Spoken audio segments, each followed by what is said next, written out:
One of the most profound and least talked about revelations in the entire Bible remains hidden from the understanding of many believers. Within the holy pages of Scripture lie quiet but powerful references to mysterious beings who existed long before Adam ever took his first breath. These were creatures who lived through eternity, who saw the stars come into existence, heard the first echoes that formed the oceans, and watched as the earliest mountains rose from the earth. Who were these ancient beings that came before humanity? Why are they rarely mentioned from modern pulpits?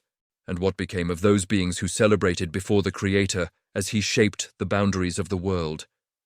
If you are searching for answers that may completely change how you view Scripture, continue watching, subscribe to the channel, and leave a like, because we are about to step into a rarely explored realm, one filled with deep and powerful revelation. Our journey begins in the book of Job, one of the oldest and most mysterious books in the Bible. In a powerful moment, God challenges Job's limited understanding of creation and asks, "Where were you when I laid the foundation of the earth? When the morning stars sang together and all the sons of God shouted for joy?" Job 38:4-7. These ancient words reveal something extraordinary and often overlooked. Before humanity existed, there were already beings called the sons of God, present as living witnesses at the very moment the universe came into existence. They were not simply observing, they were rejoicing, lifting their voices in praise as God separated the waters, formed the continents, and brought order out of chaos. The Bible does not describe what these beings looked like, but it clearly states that they existed and were part of that magnificent beginning. Scripture shows that they had access to God's heavenly throne and witnessed each act of creation, like a divine assembly watching the Creator establish the foundations of reality. Though mentioned briefly, this glimpse points to a story far greater than what is commonly taught. This revelation raises questions that challenge the traditional view of creation. Many believe Genesis marks the absolute beginning, yet God's words to Job suggest a much larger context, a universe where a conscious spiritual order existed before humanity and observed its arrival. Ancient Hebrew writings acknowledge the existence of such beings, but over time this part of the story was softened, overlooked, or quietly set aside. Why do so many scholars hesitate to explore this topic more deeply? Why do we rarely hear about the sons of God who witnessed the birth of the world? Perhaps because this truth expands our understanding of creation and reveals spiritual dimensions that reach far beyond human comprehension. The Bible points to a pre-existing heavenly structure, an active spiritual community that has been operating since the earliest moments of cosmic history. This leads us to unavoidable questions. If sons of God existed before Adam, what role did they serve? How did they relate to the Creator? And why does their presence appear only in brief moments, as if we are seeing small pieces of a much larger story? The deeper we examine these passages, the more we notice intentional gaps, as though certain elements of the creation account were deliberately kept hidden, waiting to be uncovered. Perhaps this is because, at a certain point in history, humanity was not yet prepared to grasp such revelations. However, when we carefully examine every detail, the shape of a much wider reality begins to appear. It is a story that extends far beyond traditional teachings, a narrative that includes heavenly beings who witnessed the creation of the physical world and who, in some deep and mysterious way, may have taken part in God's plan long before the first human ever walked the earth. But is this the only moment in Scripture where these mysterious figures, the sons of God, are mentioned? Or are there other hidden passages within the sacred text that reveal even more about who they were, what their purpose was, and how they functioned within the spiritual realm? The answer may surprise even experienced scholars, because the reference in Job 38 is not a single, isolated occurrence. These beings appear again and again in key moments, always in important contexts, suggesting that they held elevated authority and shared a unique closeness with the Creator. One of the most fascinating references appears in the opening chapters of the Bible, in Genesis 6:1-2. When people began to increase in number on the earth and daughters were born to them, the sons of God saw that the daughters of men were beautiful, and they took wives for themselves from among those they chose. This passage opens the door to an even deeper mystery. Here we learn not only that the sons of God existed before humanity was fully established, but that they also interacted directly with the physical world. They observed the beauty of human women and, according to the text, united themselves with them. This leads to an unavoidable question. Were these beings purely spiritual, or did they possess a form that allowed them to move between realms and act within the material world? The Bible does not give a direct answer. Still, it provides enough clues to suggest that their nature was far more complex than is often assumed. Returning again to the book of Job, we encounter another powerful scene in chapter 1. Now there was a day when the sons of God came to present themselves before the Lord, and Satan also came among them. This scene reveals a heavenly gathering, a true divine council, where these beings had direct access to the presence of the Almighty. One of the most striking details is that Satan appears among them, as if he still held an official place within that spiritual assembly, even though he was already in rebellion. This suggests that, at that moment, he was still counted among the Ben Elohim, a revelation that dramatically reshapes how we understand the structure and operation of the spiritual realm. Another passage that strengthens this understanding appears in Psalm 89-6. For who in the heavens can be compared to the Lord? Who among the sons of the mighty is like the Lord? In the original Hebrew, the phrase sons of the mighty is Ben Elohim, the same term used elsewhere to describe the sons of God. This detail reinforces the idea that these beings lived in the heavenly realm and held honored positions, functioning within a hierarchy far beyond human understanding. They were not ordinary beings. They were not minor figures. They stood among the highest ranks of the celestial court. One especially important detail is the title used to describe them. Scripture does not simply refer to them as angels, but as sons of God, a designation that appears to set them apart as a distinct category, possibly even higher than the messenger angels commonly described throughout the Bible. This idea is echoed again in Daniel 3:25, when King Nebuchadnezzar looks into the fiery furnace and sees 4 figures walking unharmed. He declares, "The appearance of the fourth is like a son of the gods." While many modern translations soften this wording, the original language once again points to a being of the same order as the sons of God. Taken together, these passages form a clear and consistent pattern. The presence of the Bene Elohim is not random or accidental. They appear at critical moments, as witnesses, leaders, or active participants, always carrying important roles within the divine plan. These accounts show that the sons of God were already active before humanity was created and continued to function afterward.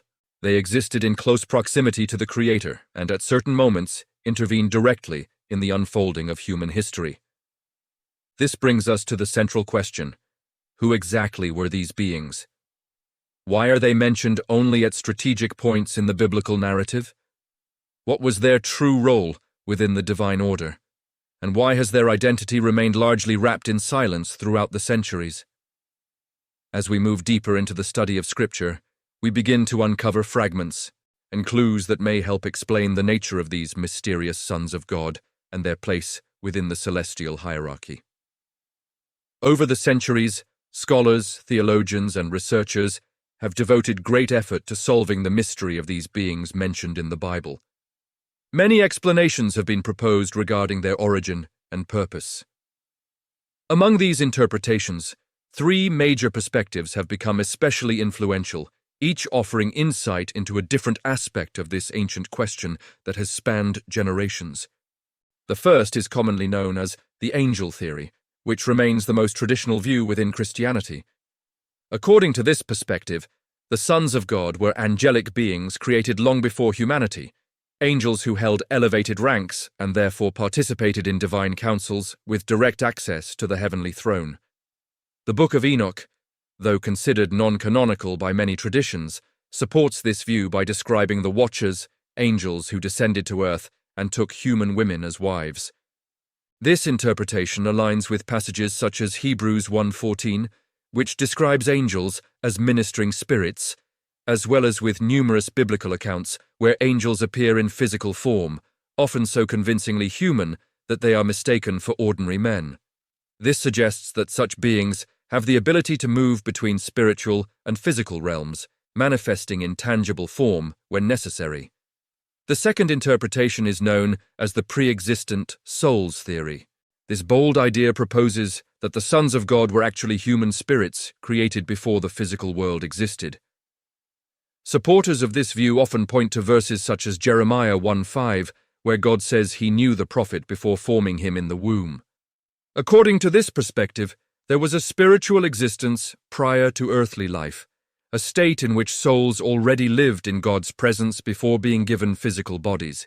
According to this view, the sons of God mentioned in the book of Job would be these ancient human souls who witnessed creation and were later sent into the world to carry out their roles within human history. The third perspective, known as the gap theory, offers an even more dramatic and far-reaching explanation for the origin of these beings. This theory suggests that before Adam was created, there was an earlier creation, an original world that existed prior to the events described in Genesis. This first creation, according to the theory, was destroyed before Genesis 1:2. In this interpretation, the Hebrew phrase tohu vabohu, translated as formless and void, does not describe the beginning of creation, but the aftermath of a catastrophic judgment. Some theologians connect this destruction to the rebellion of Lucifer and the fall of 1/3 of the angels, drawing support from passages such as Isaiah 14 and Ezekiel 28. If this is the case, then the sons of God would be survivors or remnants of that ancient pre-Adamic order. Once again, the Book of Enoch appears as a complementary source, describing how 200 watchers, led by Samyaza, descended upon Mount Hermon and shared forbidden knowledge with humanity, skills such as metallurgy, sorcery, and astrology. From this unnatural union, according to the text, came the Nephilim, the giants mentioned in Genesis 6:4, whom many interpret as physical evidence of interaction between the spiritual and human realms. Despite the differences among these three interpretations, each with its own strengths and limitations, one fact remains clear. Scripture deliberately keeps the true identity of the sons of God partially hidden. This ambiguity may be intentional, inviting readers to move beyond surface-level understanding and recognize the complexity of divine creation, which appears to include multiple levels of existence and spiritual orders beyond human perception. What becomes unmistakable is that these beings occupied an extraordinary place within the heavenly hierarchy and played important roles in God's plan long before humanity appeared. However, this realization leads to even more questions. What was their true purpose? What role did they serve in governing or overseeing the cosmos? And why does their presence seem to fade or become more restrained after the creation and fall of mankind? Although the Bible does not provide every detail openly, it offers enough clues for us to begin reconstructing part of this hidden story. As we carefully compare and examine different passages of Scripture, we start to catch glimpses of the essential role these beings played within the larger divine plan. Among the most striking verses in all of Scripture is Psalm 82:1, a passage that pulls back the curtain of the unseen realm and reveals a rare and awe-inspiring scene.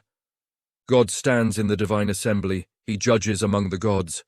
In this context, the Hebrew word Elohim does not refer to idols or false deities, but to powerful celestial beings, members of a heavenly assembly over which God himself presides. This statement is profound. It reveals the existence of a heavenly council made up of beings entrusted with authority and responsibility in the spiritual governance of the universe. This concept is not limited to one passage. It appears again in 1 Kings 22:19-23, where the prophet Micaiah describes a vision of the Lord seated on his throne, surrounded by the host of heaven. What makes this account remarkable is not merely the gathering itself, but the conversation that takes place. God engages these spiritual beings in discussion, asking how judgment should be brought upon King Ahab. This detail shows that the sons of God were not passive observers.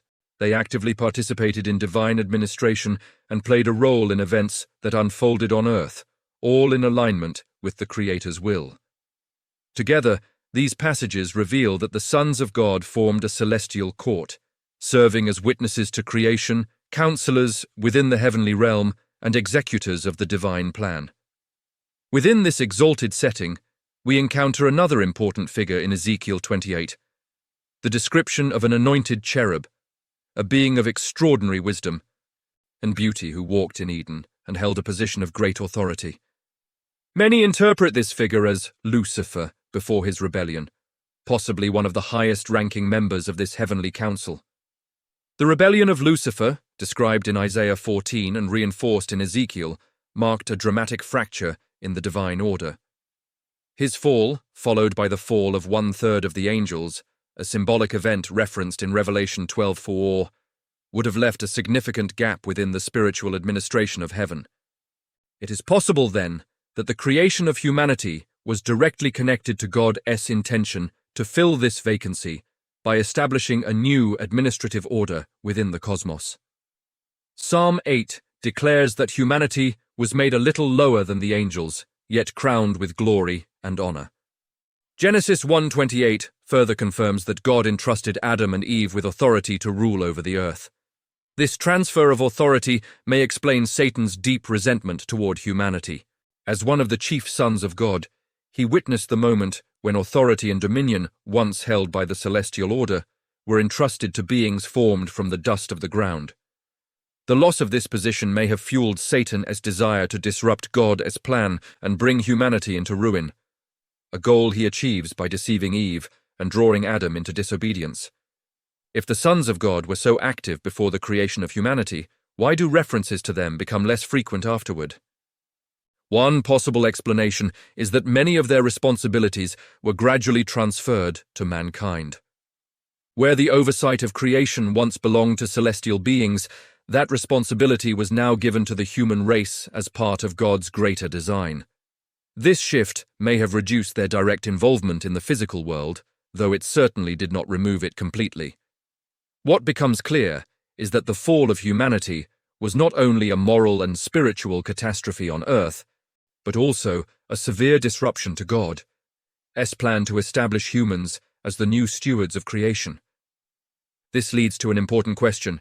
Did these beings, once so visible and influential, disappear entirely after Lucifer's rebellion and humanity's fall?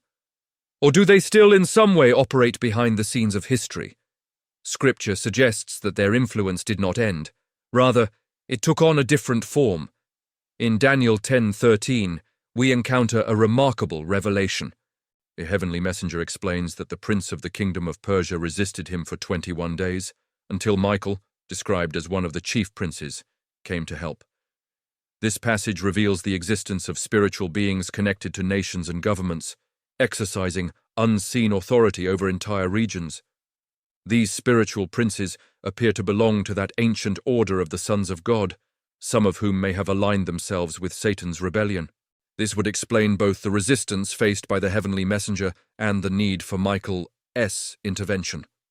Michael is identified as one of the chief princes, suggesting an extremely high rank among the sons of God who remained loyal to the Creator.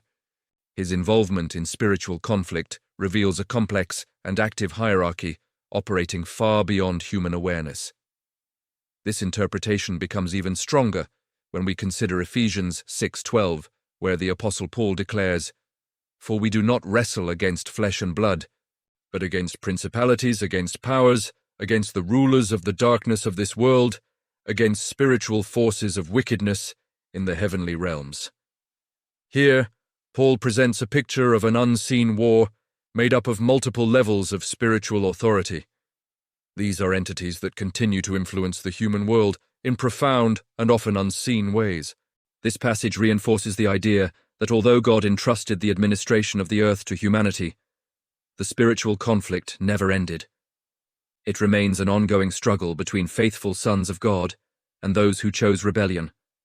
The terms used in Scripture, principalities, powers, rulers, and cosmic authorities, are not merely symbolic expressions. They describe real categories, pointing to different levels of authority within the spiritual realm. These titles appear to refer to the same order of beings once known as the sons of God, with some continuing to operate in alignment with God's purpose and others standing in open opposition to it. Humanity, meanwhile, holds a unique position. Humans were created to govern the physical world, yet they stand at the center of a conflict that stretches across ages and dimensions. Jesus, whom Paul refers to as the last Adam in 1 Corinthians 15:45, came to restore what the first Adam lost.